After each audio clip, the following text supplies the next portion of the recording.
It's been almost 2 years since you had to wear a mask in public places. The question since then has been, did it actually work? Did those mandates work? An opinion writer in the New York Times this week says the answer to that is no. And tonight, CBS 17's Jody McCrary is fact-checking that claim.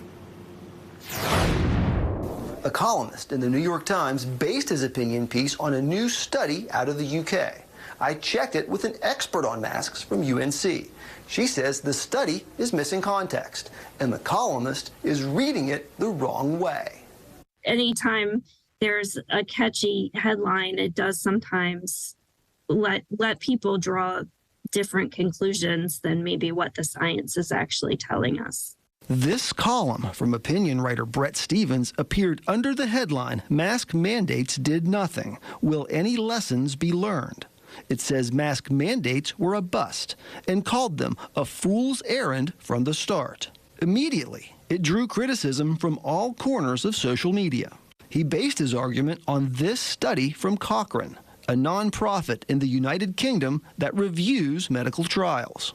UNC Dr. Emily Sickbert-Bennett, who has done studies of her own on masks, brought up some concerns. First is how it's put together. What this does is combine a bunch of studies into one big one.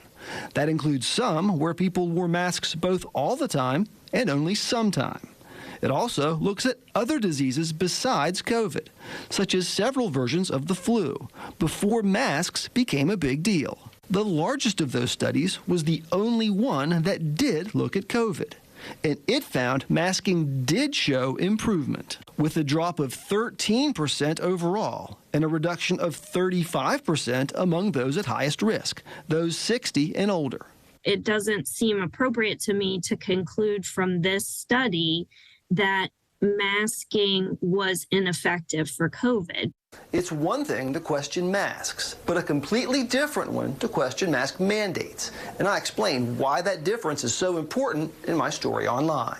Jody McCrary, CBS 17 News. All right.